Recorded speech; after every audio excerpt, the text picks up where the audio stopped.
રાજકોટમાં પૂર્વ મંત્રી અરવિંદ રૈયાણીની રાજકારણમાં રી-એન્ટ્રી। રૈયાણા શહેર ભાજપ સંગઠનમાં એક્ટિવ થતા સમર્થકોમાં ખુશી છે।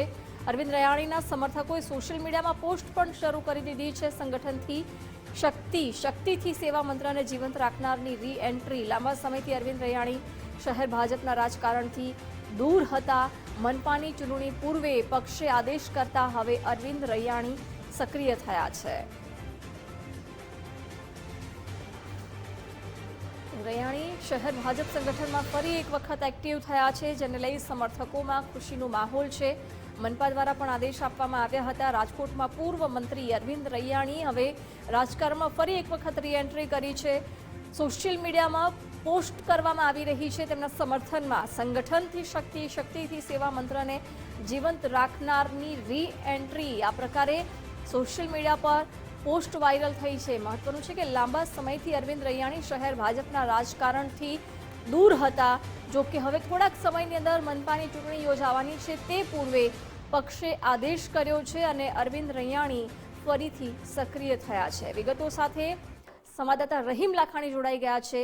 રહીમ, મનપાની ચૂંટણી થોડાક સમય પછી યોજાવાની છે તે પહેલા પક્ષે આદેશ કર્યો છે અને અરવિંદ રૈયાણી હવે સક્રિય થયા છે રાજકારણમાં ફરીથી। ચોક્કસપણે જિજ્ઞાસા, જે રીતના ગણેશ દાદાની સ્થાપના થઈ તે સાથે જ પૂર્વ ધારાસભ્ય અને મંત્રી છે તે અરવિંદ રૈયાણી છે તે ભાજપના કાર્યક્રમમાં જોવાની શરૂઆત થઈ હતી।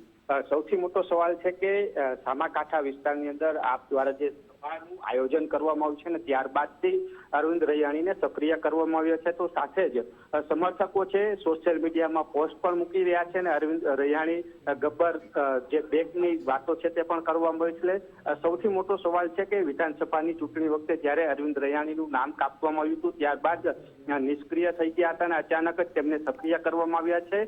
જે રીતના પાટીદાર પ્રભુત્વ ધરાવતી આ સામાકાંઠો વિસ્તાર છે ને ત્યાં હવે ફરીથી અરવિંદ રૈયાણીને સક્રિય કરવામાં આવ્યું છે ને ક્યાંક ને ક્યાંક સૌથી મોટો સવાલ એ ઉત્પન્ન થઈ રહ્યો હતો કે 2 વર્ષ સુધી નિષ્ક્રિય રહ્યા બાદ જે રીતના રાજકોટ મહાનગરપાલિકાની ચૂંટણી નજીક આવી રહી છે ને સ્થાનિક લોકોમાં પણ નારાજગી છે ને સાથે પાટીદાર સમાજનું નેતૃત્વ કરતા વ્યક્તિને સાઇડલાઇન કરતા ક્યાંક નારાજગી વધારે જોવા મળતી હતી અને તેને લઈને પ્રદેશમાંથી આદેશ બાદ હવે જૂના જોગીઓ છે તેને સક્રિય કરવામાં આવ્યું છે અને તેના સમર્થકો છે તે પણ સોશિયલ મીડિયામાં અત્યારે પોસ્ટો મૂકી રહ્યા છે।